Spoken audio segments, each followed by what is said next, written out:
Olina wakuluma abantu.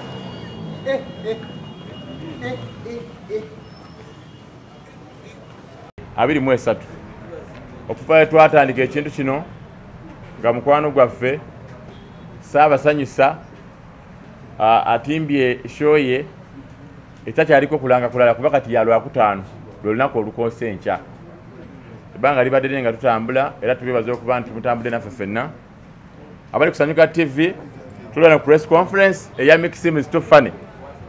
Ashe eno eyengedde tekyali kulanga kulala era wenjogerera kati n'omugole tumuyina waali mu kifo tugenda kuba twogera kwa tukakasente kateeka eri etya abantu basuubire ki omuntu agenda okusasula emitwalo gy'ebiri oba emitwalo etaano naye asasudde miliyoni ye ya tebo asuubire ki agenda kuseka ofuawaze paka waavaawo tusubireyo red carpet byonna ogenda kubanga obimanya essaawa eno.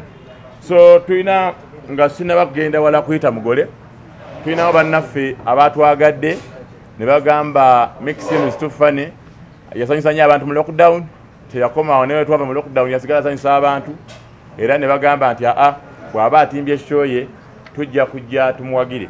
Sasa eno ngenda kwaniriza Madam Grace okuva mu Simba Automotives abatunda pichi asooka atubuulire lwaki baavaayo ne begatta ku Miki era tusubire ki ku lunaku olwa show nga Simba Automotive egenda kuwacha abawagizi ba Miki abagenda okuba kusasula olunaku olwo emitwalo gyabwe ebiri n'emitwalo etaano yasasudde tebaka kadi.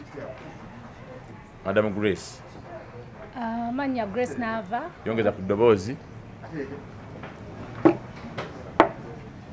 Amanya Grace Nava okuva mu Simba Automotives. Tuli wano lwaleero okuwagira Miki. We are very proud to be part of this event. Twajoininga Miki mu cause eno okusupportinga ba youth out there nga tubawa pichi nabo bagende bekolere ku sente. Youth yenna ali eyo nga ayagala kwekolera kasente tuyina pichi ezisobola okumukolera sente buli lunaku. Era tubasaba tubakungiriza. Ya tubakunga. Yes, tubakunga. Mujje nga 10 ku Lwakutaano mujje musupporting Miki ku theater Labonita. Abasimba Automotives tugenda kubeerayo nnyo era tugenda kugaba pichi polo lunaku. Era mba mwagala yenna ali eyo nga atwetaaga nga ayagala kufuna ku pichi zaffe so tukubira ku 0800 333 666 tukubire konze kenyini ngenda kugikwata nkuyambe tweyanziza nnyo kubeera part of the event. Madam Grace okuva mu Simba Automotive abava ne bagamba bannaye Miki bw'abazze agende era gwagenda okujja olunaku Lwokutaano ogenda kuba ofuna pichi ojja kuba ne chance wangula pichi. Tiketi yo kasi togigula bwoti akakisa kayinza okukwata wali bemusibu banajja ku stage ne balangira nti bannaye kati sawa yakuwangula pichi tiketi yo neeyitamu munnaye ng'ovaawo ne pichi. Kati kitegeeza nti gwaliyo Munnayuganda togenda kujja buzi kunyumirwa olina chance okyusa obulamu bwo ogenda ovaawo nga oboze na boda ovaawo either ofunye boda agenda okuvuga ku pichi yo oba gwagyevugira oba togimanyi nze nja bavuga kuba nange siri bulungi naye tugenda gigaba lwokuba siri bulungi tazigirira tugenda gigaba. Tuna bannaffe aba Buganda Kombucha nabo bavudde ne bagamba Miki bamuteekamu omusimbi era tubadde tumulaba nga musajja apavagala ne Buganda Kombucha buli sikiti Buganda Kombucha ne kuno bavuddeyo katumanyi kye batuleetedde era lwaki beegasse ku Miki. Kampita Madamu Lilian ayogereko eri bannamawulire. Well, amanya gange bampita Karungi Renila Lilian nganze PRO wa Buganda Kombucha drink. Miki Mujje Fena brand influencer waffe tukoze naye ebbanga era bukyanga Miki yegatta ku Buganda Kombucha amazima asude brand yaffe nga Buganda Kombucha. Buganda Kombucha tugenda kuwagira Miki Mujje Fena tetukomye kubeera ba sponsors aba show tuguze table 2 tuguze ne tickets eza ordinary tickets eza kakadde kamu ngenda kubanzi mukwasa wano awo wenyini awo ulira vibe Tereka sense azikwase bulungi kubanga silabye tetwakwase azikwase bulungi amukwasita sente ezo. Buganda kombucha tugenda gaba obugaali. So tulina obugaali mujje nga 10 November ku Theatre Labonita Tuseke tunywe Buganda kombucha. Ayagala okusubula Buganda kombucha so tukwira ku noti 788 009990 yes nga 10 November Nikki seems too funny ne Buganda kombucha drink. Oh yeah. Bolo tabulako Evelyn yogera keri banna mawulire. Ngamusanyisa okundaba. Naffe tusanyise.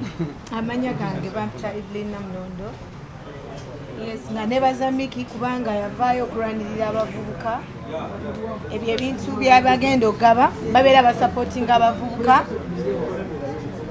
Kino kikuwa ekyokuyiga nti n'abavubuka abalala bali eyo nga birina opportunities mu supporting abavubuka bannammwe sisi okweyagaliza kati Miki yandibadde yeyagaliza nga ye emiryango gijja kugulawo ssaawa 8 bookings zijja kugulawo ssaawa 2 ez'okumakya tickets zijja baweziri emitwalo 2.5 ne table akakadde buli kimu security gulugulu banaye nalabyeko ku rehearsal za Miki nengamba my god kuno omwana bulijjo ali luddawa yeekwekawa Miki bulijjo weekwekawa tazanya ne bazanya naye mujja mu supporting ati nange nkwebaza okubanga wanondo okubeera coordinator wa show yo kya abali omwebuuza nti Miki muyita ntya biki he is my son.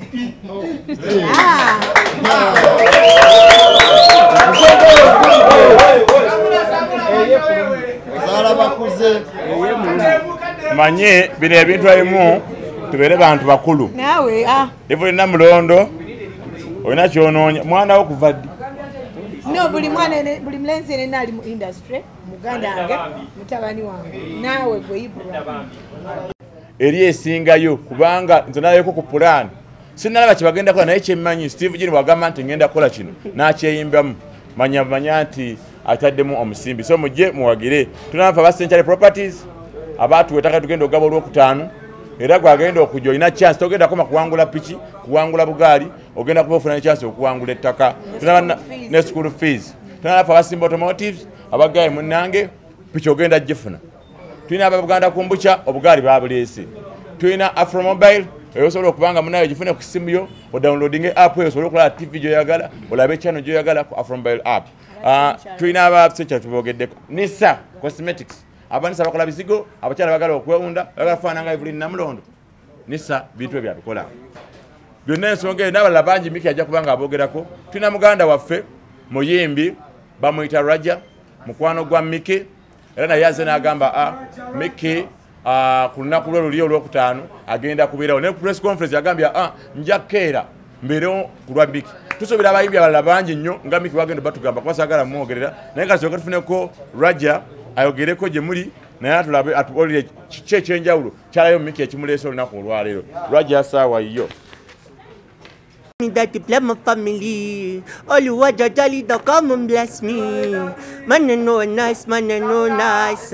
If you wanna kiss to my bitski, big up. If you wanna dance to my bitsy, big up. If you wanna kiss to my pristy, I'm not a pristy, I'm not a pristy.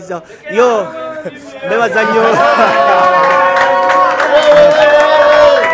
Ekitoka ndebaza nnyo bannange mwenna abazze olwaleero n'abatulabeeyo ndi wano bampita Raja Miki ono ndi wano nga muganda we ekisooka kya byonna abantu abasinga bandaba naye olugendo lwange luwanvu mukyo mulimu abasajja abazze bantemera empende ennene okulaba nga amatuuka keeyo mu ndabe so kibadde kya buli az'amaanyi obutajja wano kubanga ono muganda wange ankubira essimu n'ampabula nzikiriza nti Miki kyakulabirako kyamaanyi eri omuvubuka ali eyo yenna nzikiriza nti Miki atuwadde ekyokulabirako kyamaanyi kuba nze embeera gy'ava nzikiriza abavubuka beeyo bonna bamwenyumirizaamu so sijja kwogera bingi okugjako basaba nobakowoola abatulaba mwenna bannange mbasaba mujje tulabe Miki tunyumirwe Miki kubanga ebintu byakoze by'amaanyi nzikiriza nti okubawo kwammwe kijja kuweesa omukolo ogwo amaanyi n'ekitiibwa n'okwongera amaanyi mu bavubuka okulaba nti buli omu ajja sobola okikola mbasaba nga mbeegayirira nga nze Badman Raja mbasaba ku lunaku olwo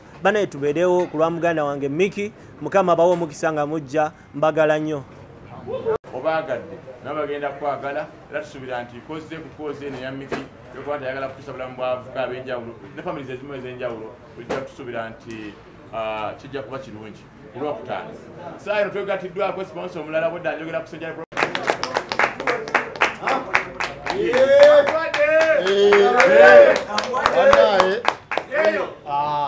omuntu agenda ogenda kwogera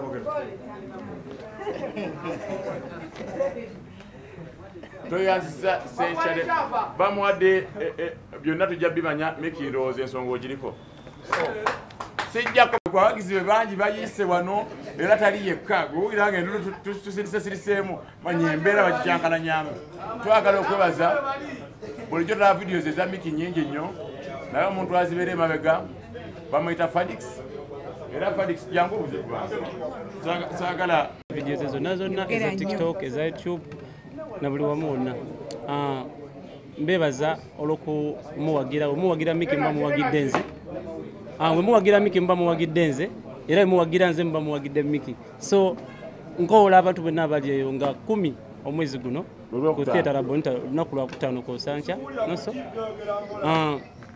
mbayikoola mwena mujje tubeeyo era mujje tusupportinge Miki simu zitufani tulabe nga ate tweyongera mu maaso mbagala nnyo. Njagala nsooke neebaze ttiimu Spice Diana ababola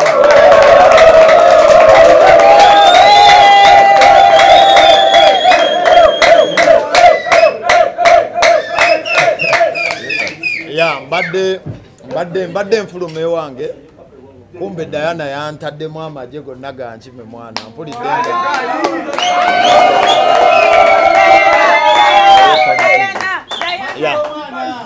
kyakabi nnyo mwana mbebaza nnyo okusookera ddala buli muganda wange atutte obudde bwe najja leero ku koozi yange neyanziza nnyo Katonda akuwe ky'osinga okwagala avudde ku TV avudde ku radio azze ku lulwo ku transport wo neyanziza nnyo. Njagala nsooke njogere ku show yange The Best of Miki Seems Too Funny. Nalina okukola show mu Gwomukaaga ne Alex Mwangi looza kaleero kimanyi meeting walingamu naye waliwo ebyataggwa bulungi of course nensalawo postponing so nali ninota posta naye nga baganda bange bakoze nenindako bamale show yange okusookera ddala nze nkikkaatiriza mbu tukolera basponsor abakabi bangi kikyentegeeza bwemba nina Buganda Kumbucha bwemba nina Simba Automotive bwemba nina Central Properties bwemba nina Trini n'abalala nga nze baba bampa akasente nga Miki nga mbakolera nzijeeyo ntya akasente ak'omuvubuka ali eyampagira naye aŋŋanyirwemu ng'omuvubuka. Show yange saayagadde giteekako kigambo charity naye nga amazima ya charity. It's a charity show. Njagala kuddiza eri bantu. I have a humble background. Nze ndi mwana akulidde mu bazadde ne ku kkubo. Manyi obulamu bw'okukkubo we buluma, manyi obutabamu n'akasente bwe kiruma, manyi okubaamu n'akasente bwe kinyuma. Era manyi aso bwemenya. So nze nga Miki basponsor bange bonna nga ye mubalaba mbasuubiza era mbalayirira abampadde ssente tebawera wadde ababiri naye abasinga we bampa offer y'ekintu kyensobola okuddiza omuntu single mother oyo ali mu Owino muganda wange ali ku Haamu ali wange abadde asuubira oggulayo akataka naye nga nsobola okkamuwa ku lunaku olwo ne musanyusa but again naavawo ng'agamba sobola kikkiriza nfunye ettaka sobola kikkiriza mpangudde eggaali sobola kikkiriza mpangudde bodaboda ngenda yiya ssente nga ne ssente era ze ngenda okukola ku mulyango ngenda kuzigaba ku lunaku olwo bano bino si bigambo njagala mwenna mubeewo mu kirabe ngenda kuwa buli maama avudde mu Owino avuddeyo wansi lwa nsonga nze maama omu ye yankuza mmanyi fiizi waamenya ne bwe mba nkozeyo akasente buli maama akiri ne muwaayo $10 oba $50 ndowooza akiri nange ebbanga abantu lye bampagidde njabba nkyusizza ku bulamu bw'abantu kyensinga ofaako abantu bwe batuwagidde okutuuka bwe tuli bwe mba mu mmotoka nga ngivuga ngamba emmotoka eno evudde mu likes z'abantu emmotoka eno evudde mu views z'abantu mwe abatulaba bano nabo ne batulaba omuntu ne woba ne waako omulungi naye ng'abantu tebakuwadde time no one will ever take you serious naye mukwata amasimu gammwe ne mutulaba. So nze nga Miki nasazeewo ne ŋŋamba nziriza nti abantu siina kashi nange siina nnyo, piki njeetaaga, ettaka lino ndyetaaga, amagaali ngeetaaga, miliyoni 10 eba ze ŋŋenda okugaba oba 15 nzeetaaga, naye naawe ozeetaaga. I believe bwe nkola kino ŋŋenda kugula favor esinga ku gye nnina kati eri abantu, era nange ŋŋenda kufuna emikisa lwansonga buli muntu anaavaawo ne bbaasa agenda kunsabira mikisa, ansabire mikisa. So ekyokuzanya ku stage kyemanya abantu kye batunuulidde ennyo, Miki bagenda kukola ki? Miki bazzaako ki? Bazanya video ku gundi. Bannaaye mujje ku stage ya Fenoni efaanana eya Conscience, efaanana eya Falipupa gye yalina. Nze TikTok agenda osooka ogikola mu Uganda. Magic.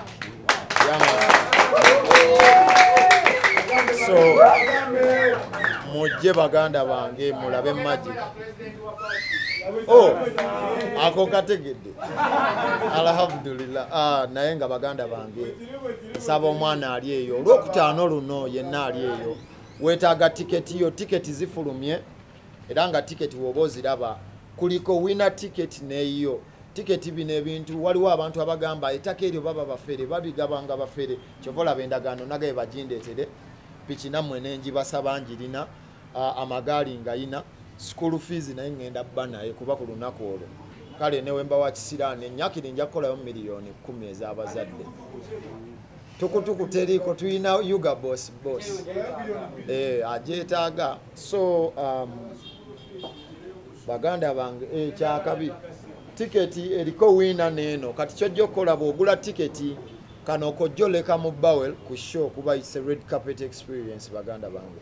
Kano oyingire nako era tujja kujja omuntu omu mummwe ajje ku stage y'abalonda wina. Era osome enamba wematchinga neeyo oli free okuba enduulu weekasuke ojje ku stage tukuwe ettaka lyo, tukuwe piki yo, tukuwe eggaali, tukuwe school fees. Eyo baganda bange.